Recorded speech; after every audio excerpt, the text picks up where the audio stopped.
Hey, what's up, guys? Toogie here, back again with another episode of my Cincinnati Reds Draft Glory. That's a hiccup. Hey, what's up, guys? Toogie here, back again with another episode of my Cincinnati Reds Draft Glory franchise mode series right here on MLB The Show 18, and that last little part there is obviously a major topic of discussion as of late. It's MLB 18, MLB 19, The Show 19. It's on the horizon, and we talked about at the beginning of the last episode, not only how much longer this series is going to go, which it's still uncertain, but potentially the lack of plans for MLB The Show 19 in general, especially with the lack of franchise mode changes. I don't want to take up too much time talking about that. I'm actually not going to take up any time talking about that. If you missed that, go watch the beginning of the last episode. But it's weird because it puts that much more pressure on this team to finally get it done. We've done relatively well. We've made the playoffs the last 3 years, but one would hope that this is the year that the team will finally take a step forward. We need a World Series appearance or bust. We need this team to finally get to that level that they're capable of. I mean, you look at Bloom and Edwards, they're only a few years away from starting to drop off. This team has what it takes. It's just whether or not they'll actually get the job done. In this episode, I'm going to sim to the draft, as I always do. We'll probably sim through the entire season in this episode. So let's get down to it. I'll talk to you in a few moments. And let's hope things go quite well for us here, because again, that pressure's on. We are indeed running out of time. At the risk of jinxing what this season has been so far, it appears as though the Cincinnati Reds have finally hit their peak potential as a team, or at least gotten closer to that peak potential. I'd like to think this is not the peak. 40-18 as of June 1st. We have 10 games on the Brewers, and again, what a relief it is to see that at this point we are the top team in the league. It is, it makes it that much more stressful, because of course I want us to keep this up, but we have been on a pretty damn good run of form. You have Steve Carrasco right now, who's not killing it, but he's been pretty good. Burnett struggling a little bit. Unfortunately, Clyde Martin has been hurt, so he's been out of the lineup, I should say. I don't know why I'm sounding so frantic. But Clyde Martin's been great when he's been healthy, but he's been a little bit banged up. Burnett struggled a little bit. Joseph Dye has struggled. Jason Lord's been pretty damn good, and Pedro struggled too. So it's interesting that we have this record despite our pitching struggles. You might hear the dog rustling around with some blankets in the background. Don't worry, pup. I'm going to just charge through this. But it's been interesting to see that the starting rotation has struggled as much as they have. The bullpen as well, someone like Johnny Dyson. The ERA is okay, but I mean, 13 innings pitched, he's gotten roughed up, so there's really not too much to judge. Will Vincent as well, right now on 22 saves. So there might be changes we make heading out of the deadline, or out of the All-Star break, that we'll take a look at when the time comes. Joe Quinlan has been amazing. He should be an All-Star. Edwards has been okay with the base stats. Lawson as well, getting a little bit of time to play in that spot because Bobby Bloom has been hurt. So, as a matter of fact, we've been doing a lot of this with a mixed-up lineup. Bloom missed a couple of days, and I guess the AI took it upon itself to change up some things about the lineup, which is a little bit frustrating, but it is a quick change back, I do suppose. Marlon's been great, and Bobby, speaking of Bobby Bloom himself, he has been phenomenal this season. There's no denying that. We'll take a look here as well. Archie May has also been great. Vasquez has been pretty damn good. When he hits the ball, it goes. Shipman's been pretty good. Tom Lau's been great. I mean, the team in general has done one hell of a job this season. There are still some noticeable weak points, but for now, we have that little bit of optimism as we move forward beyond the draft. Let's do it. Two straight wins here before jumping in as well. Let's see what we can do. We have the 27th pick, and okay, well, this might not be a great draft for us from the looks of it. Jose De La Rosa is more likely going to be our best option here. He's not going to be anything too crazy in terms of overall, but as long as the potential matches, we should be okay, because Alexis Rivera would never be an option. We don't know enough there. Keith Gaston, the starting pitcher, Absolutely not. Daisuke Yokoyama, maybe. Out of Kentucky, okay, sure. He's actually not that bad. It probably is, I mean, going to be De La Rosa based off of the safe bet. Especially, too, he was the only green left, wasn't he? We have Jansen. Okay, we do have other greens, at least. Let's keep scrolling down here. So, David Jansen will not be a pick. Juan Castro could be, so could Ted Bingham. And Castro is actually looking like a bit of a beast. It might actually be Juan Castro. He's looking pretty damn good. Ted Bingham, holy hell, the power. It's fucking turning me into Santa Claus. Ted Bingham! I know we don't have a DH, but good lord. I think you've kind of seen in this series with guys like Bloom and Marlon Pugh. I like my power hitters. Ted Bingham could be worth it. Damn. Castro's not bad, and then obviously at the top, De La Rosa's not bad either.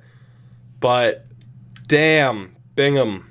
Especially, too, depending on how long this continues, he could be a great replacement for someone like Marlon, potentially. What about Pablo Ruiz? Not bad at all, actually. The hits, Ks, and velocities lacking behind a little bit for the Cuban there, but he's pretty damn good. Abraham Castilla. We would go for Ruiz, who's more of a sure thing. Is that it for the players that we have confirmation on? Nino Hernandez. Not bad, but high injury risk, so no chance of that. Sean Harris, absolutely not.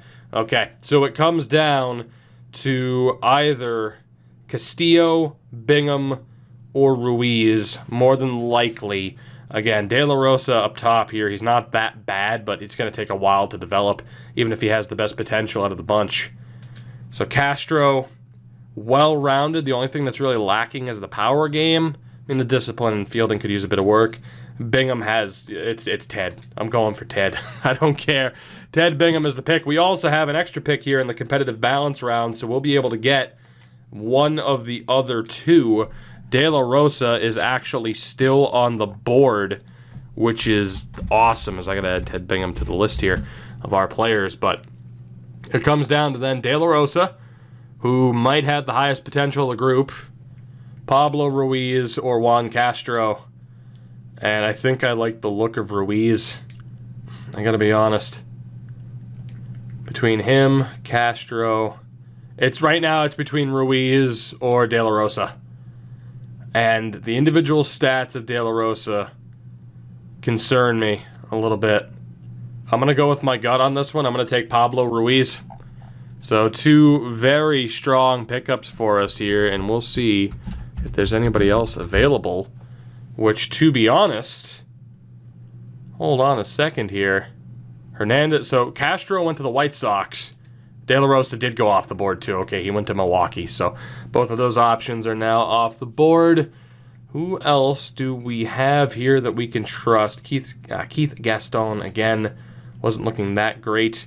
William Robinson, not looking all that great. Also, he's 23 plus years away. I feel like that could change, though. We have Sean Harris, who is not as good as the first baseman we took earlier. Robinson right now is probably my favorite because I think he'll actually be a little bit better than what he's showing up to be, with it not being a full scouting report. Is there anybody else? Last one here would be Tony Cedeno, and he's not bad either. He might be the preferred option. What about William Roth? Don't really, I mean, I kind of took a quick look there, but I saw the 55s, kind of looked away, and that seems to be about right. Baez and Cora, we'd want to ignore that trio of players there. What about Phil Perrette?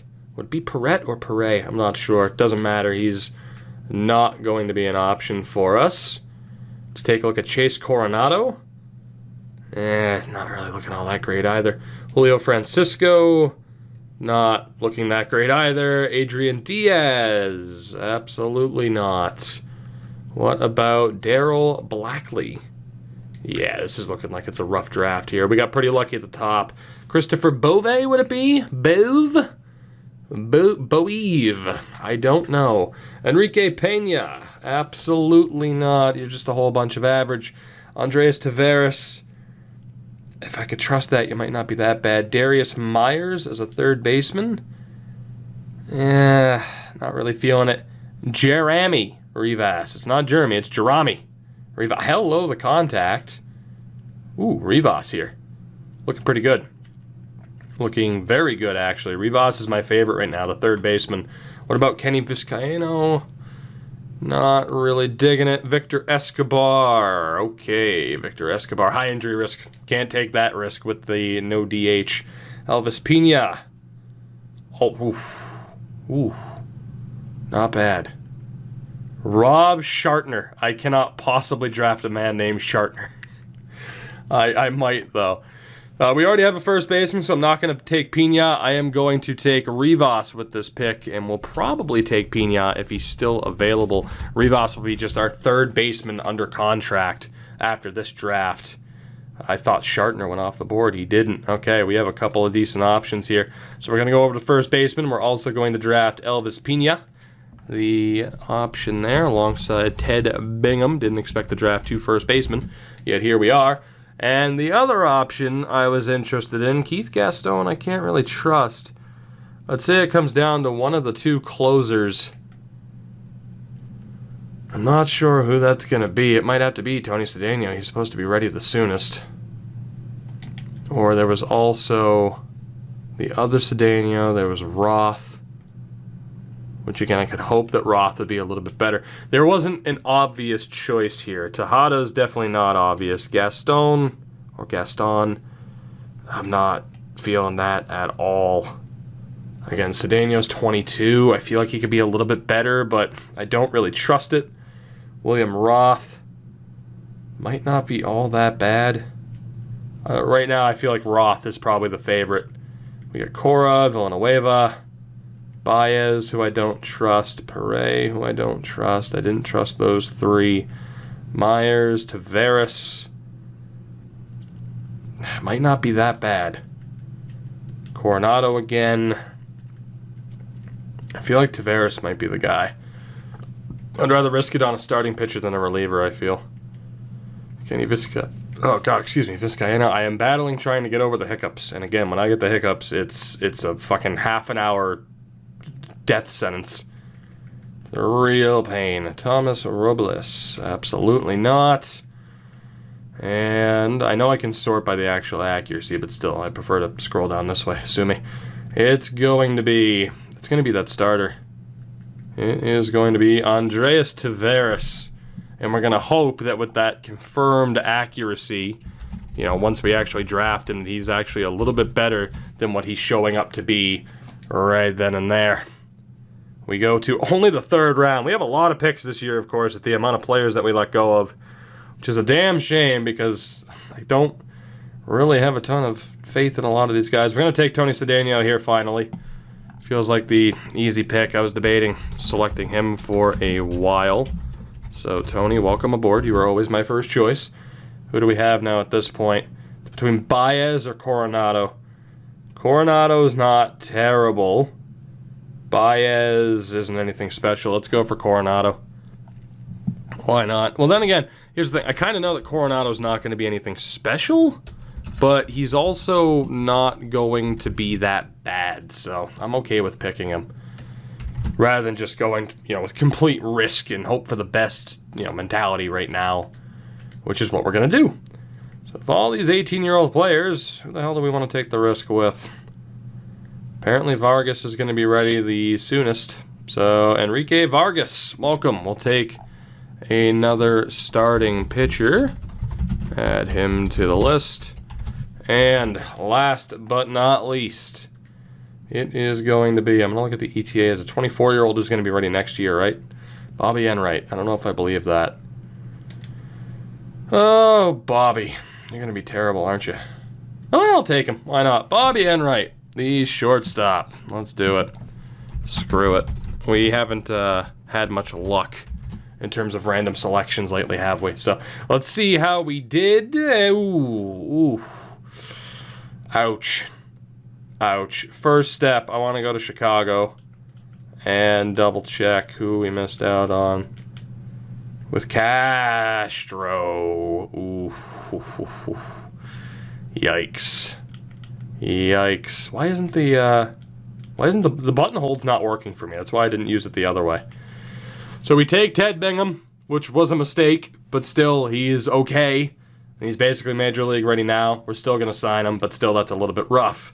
We also end up with Pablo Ruiz for a B potential pitcher. Not bad at all, being a 73 overall at 19 years old. Our cash flow is going to be in a little bit of trouble. Jeremy Rivas, still worth signing, but obviously going to be nothing overly special. Elvis Pena is at least worth signing for now, but still that D potential kind of hurts. Andres Taveras, it's going to take forever to develop as a C potential guy, but we'll still sign him. Tony Cedeno is a nice little steal, even though he's only a 71 at 22. It's not all that bad. Chase Coronado, unfortunately, isn't that great. I'm still going to sign him for a year. And Vargas ended up being terrible. Bobby Enright ended up being terrible. I'm still just going to sign everybody. That felt like it had the potential to be one of our better drafts, and it very, very much wasn't, which is pretty disappointing. But if we were ever going to have, as Richie McCauley gets hurt down in AAA, if we were ever going to have a disappointing draft, now is the time to have a disappointing draft when we won 50 games, and we'll have won well over 50 games, I hope, by the time we actually get to the All-Star break. So let's see what happens the rest of the way.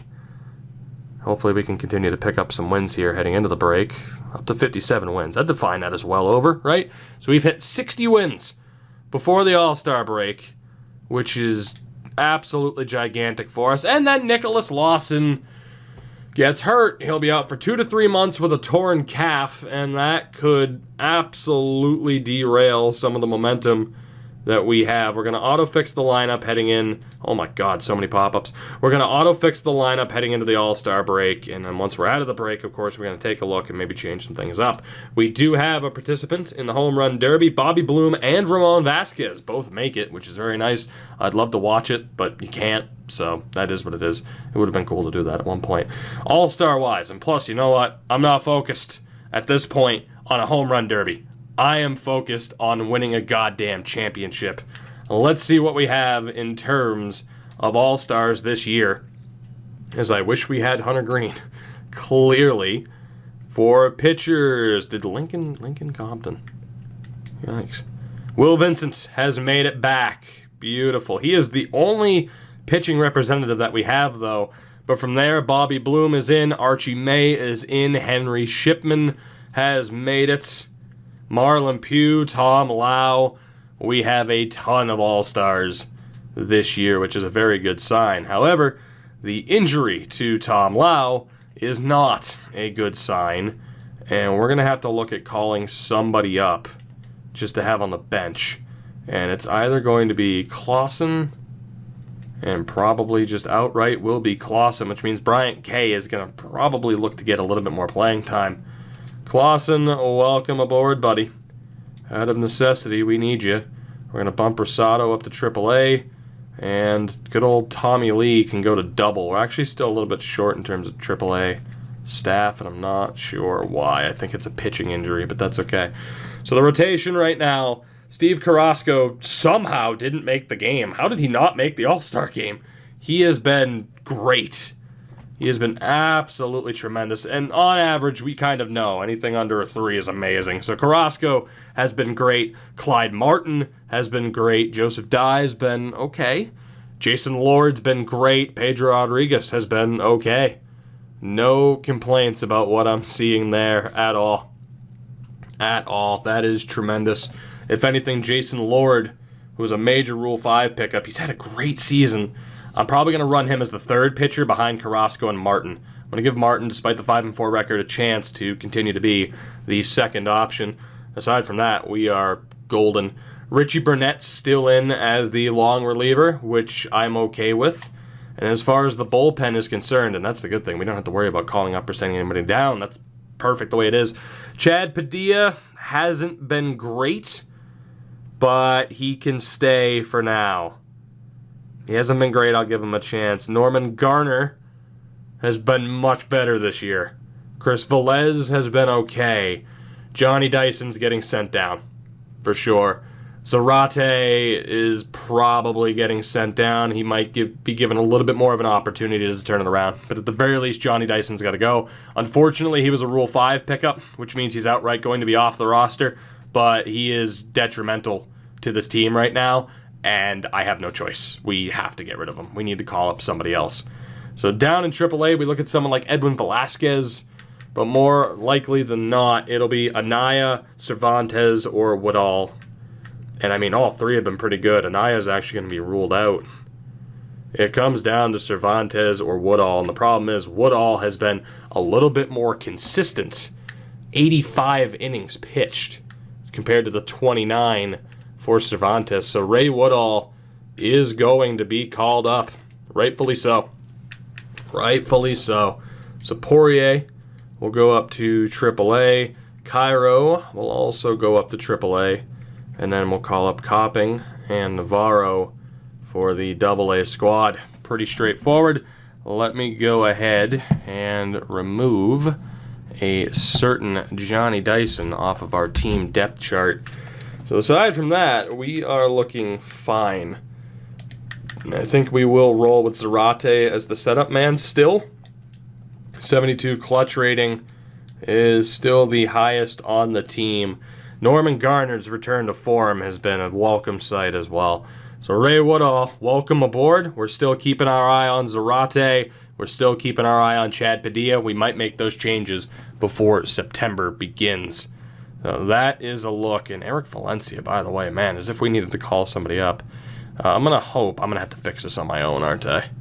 Yeah, we have 2, 3. Jesus, what is going on with the... What is going on there? That would explain the amount of innings pitched, huh? Jesus, I let the AI try to handle their own lineups after injuries, and it's like, no, we don't know what we're doing. So let's go ahead and try to fix this, I guess. That's what happens when I'm a little bit too hands-off, I suppose. Can that please work? Alright, so Nielsen would be the 6th option there. So let's go ahead and send you guys down. I don't really care who the closer is. Pena has a C potential. Nielsen also has a C potential. We're just going to go with that setup there. And then AA-wise, I imagine it's also a shit show. But as long as people are pitching, I don't really care. I'll double check, though. I might as well. Let's see. Benedict Prescott. Who is the other starter? As long as he's not the one who got hurt, it is Joey O'Neill. Okay. So we'll bump him up. Lineup-wise here, obviously a major injury kind of disrupts what this team looks like. But let's see what we have. So again, Quinlan has been amazing. Edwards, still has 45 RBIs, the 261 average, an on base of 356. Probably no reason to drop him. Bobby Bloom's having an MVP caliber season. Marlon's still great. You could argue Archie May is having an MVP caliber season. So I think we still leave the big three right where they are. Vasquez has been great. It's just the question of what happens to this team. To be honest, I don't think anything changes. I don't think anything changes at all. The only thing that's going to change is who would potentially play DH, or just the fact that like Bryant K will be in as an outfielder when we play with the DH. That is the only change. And that pushes Bobby back to first base. So we are good to go. Again, Quinlan, great. Edwards, pretty good. Bloom, Pugh, May have been awesome. Vasquez has 24 home runs. Shipman's been great. Tom Lau's been great. We're good to go. We'll keep a close eye on potentially making changes here before heading into September. But for right now, we are golden. Absolutely golden. The only thing, knock on wood, is Lawson's still going to be out for a month or two, and Milwaukee took Dyson off of waivers. The only thing that's looking to disrupt us here is, of course, the team just naturally beginning to underperform, which would be extremely devastating, or injuries. That's really the only thing that can derail the Reds hype train right now. We are right where we want to be. We are right where we should be, leading the pack in the majors as the best team in the league. And hopefully that continues as Munoz down in AA breaks a leg. That's unfortunate. Let's keep the injuries down to the minor league system, please. I will fix that just so that the AI doesn't do anything dumb. Let's go AAA roster, send down Cairo, Bump him down to double, and then double A roster. Let's send down Navarro. And there we go. Perfect. Actually, in fairness, the double A roster could have afforded the extra pitcher, but I'm not too concerned. Let's sim a couple of weeks ahead. Not all that far. Bobby Bloom with a tricep strain. Hopefully that doesn't turn into a major injury, and it does not. Munoz down in double A, still hurts. And we are at 91 and 42. How do we compare? This division's ours. It's not official, but we're 19 and a half games up on the Cardinals. We are leaving the rest of the division in the dust. We are by far the best team in baseball. The only team that can compare is the Tigers, and we're 7 wins up. Amazing to see this team finally performing to this level. Look at the runs scored compared to everybody else. It's insane. Absolutely insane.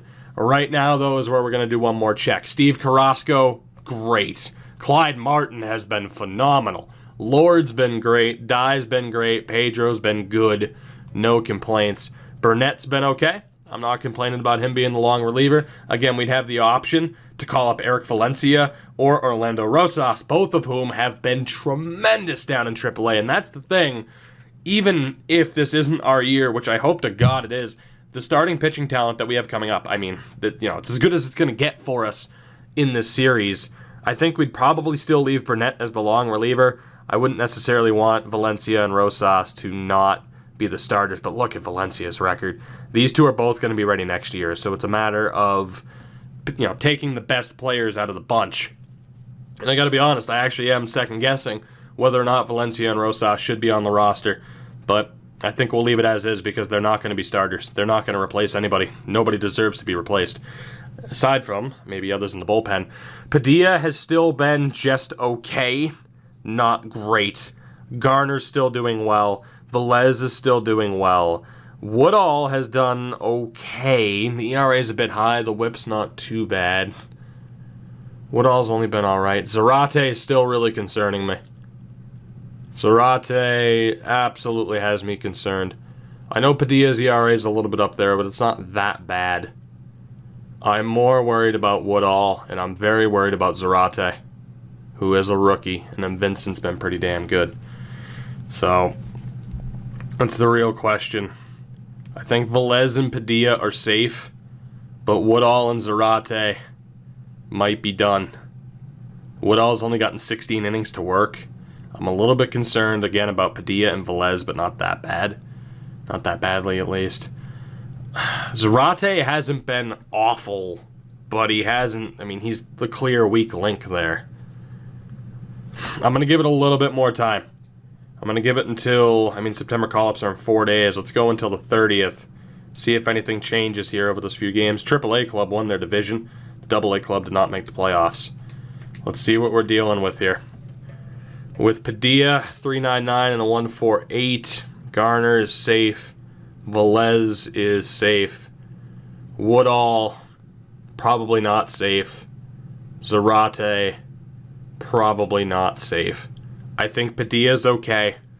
But between Woodall and Zarate, I think somebody needs to be sent down. And the question is, who?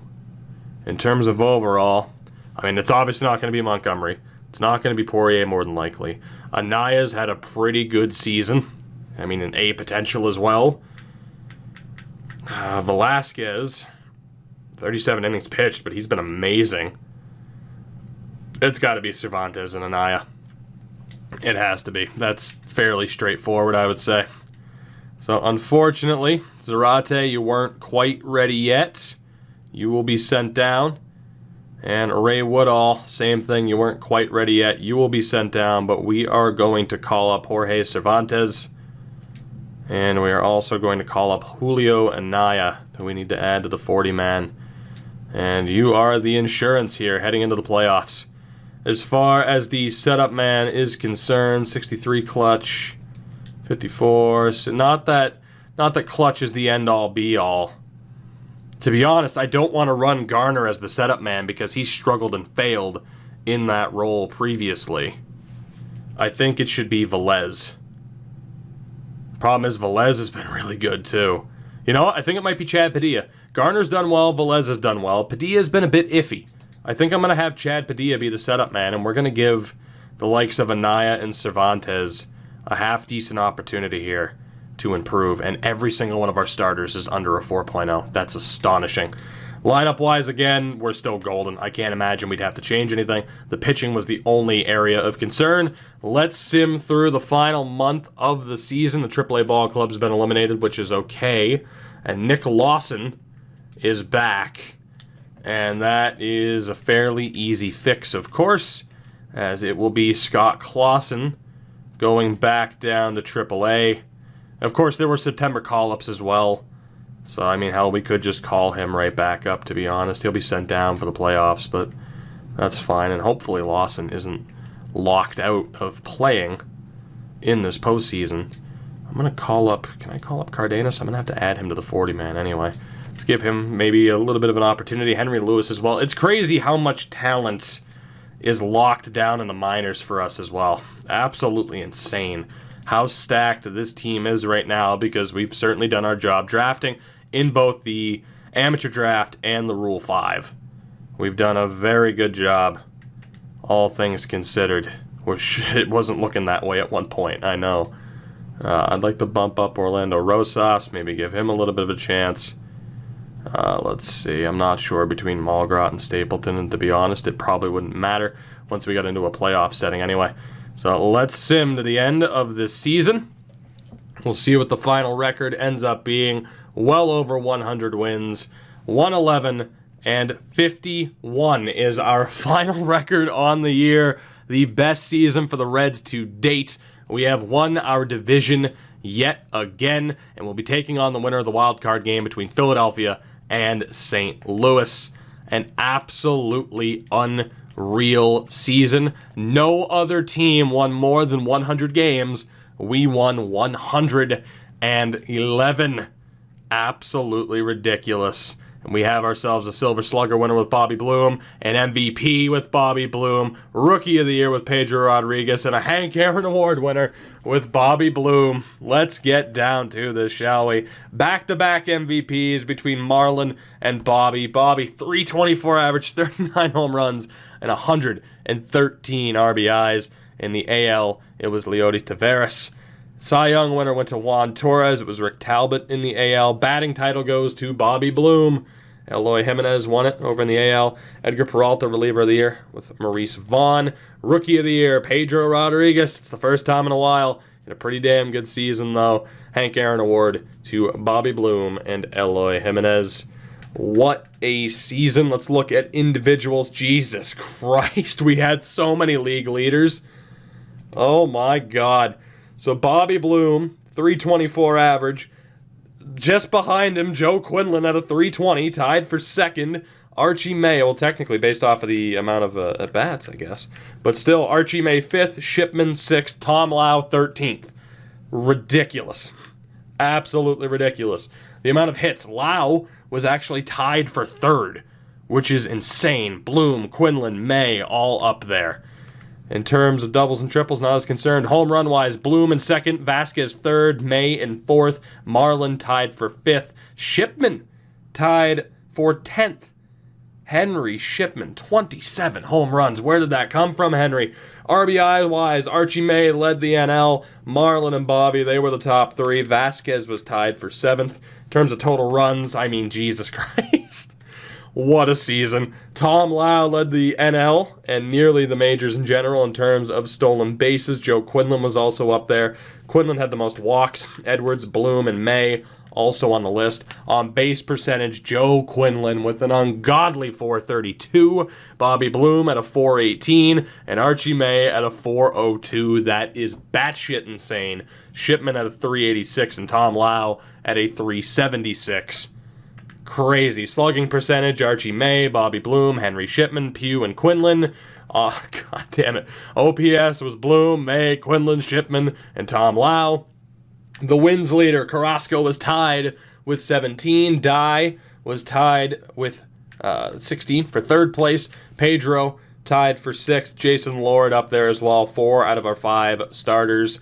Most or fewest losses, I should say. Jason Lord with 3. The saves leader throughout the entire Major League, Will Vincent with 54. And in terms of ERA, again, like Juan Torres, Jesus Christ. But anything under a 3 is incredible. Clyde Martin was in that category, and of course some of our others were still under a 4, which is very good. Very, very good. In terms of whip, Clyde Martin, of course, is up there. Pitching WAR, Carrasco at a 6.8. Best in the NL, Clyde Martin was up there at a 4.2. For batting WAR, Joe Quinlan at an 8.3. Ahead of second place, Archie May at a 6.4. Shipman and Bloom were up there as well. Absolutely insane what this team accomplished this year. We led the league in batting average, of course.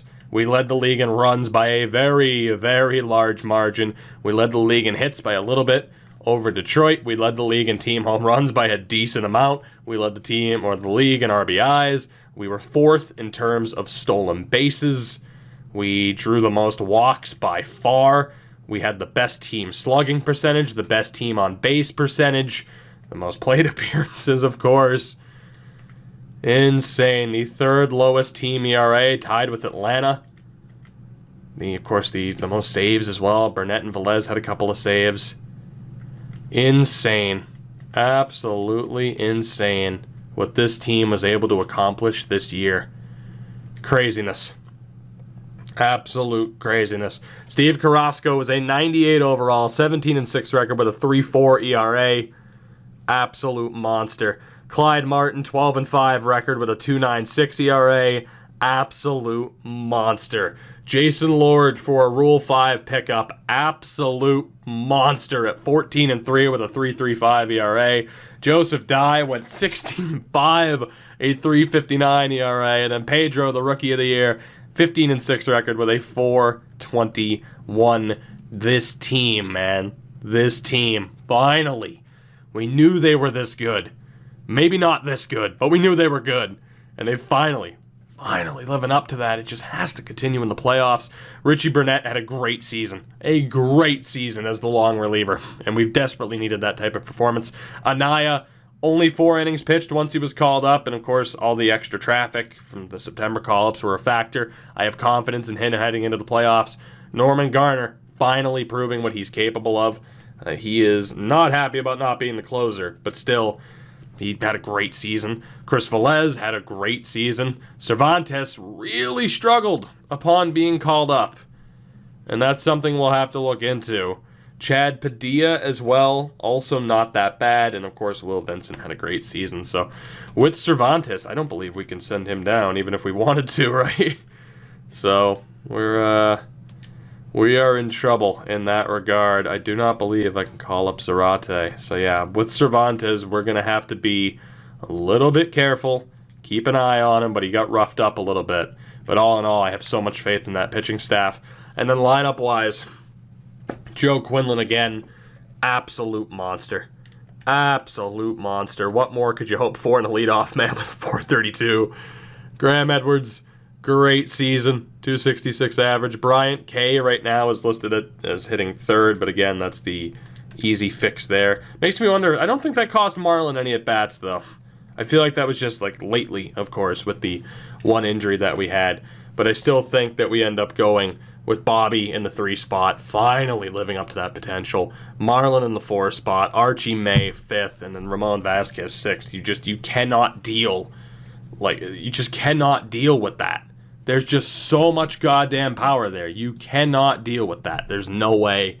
Shipman was great. Tom Lau was great. The real question is, I mean, again, Nicholas Lawson was only in as a DH. And it's really the only question that could be raised is whether or not, I don't think we could possibly take anybody out of the lineup, right? I mean, as great as Lawson was before his injury, we can't take him, we can't substitute him for Tom Lau. There's just no way. This lineup has to stay the same. But it's nice to know that we have someone like Lawson on the bench. Cabrera wasn't that bad. And still having someone the caliber of Bryant K on the bench is a huge advantage. Could be debate over changing up, certain spots in the lineup.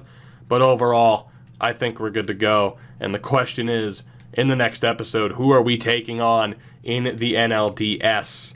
It will be Philadelphia. They end up beating St. Louis. So the final brackets heading into the divisional series, it is not, well, actually, we don't yet know because of Kansas City and Toronto. There we go. There is your bracket. It is Texas and Baltimore, Kansas City, Detroit, and the NL Washington, San Francisco, and we play Philadelphia. Is this it? Is this our last opportunity? Is it our best opportunity to finally get the job done? We go up against Juan Torres, the Cy Young winner, and the Philadelphia Phillies in the next episode. I'm scared to death because if this team falters, I don't think we'll ever get it done. I'll see you guys in the next one. Should be interesting one way or another.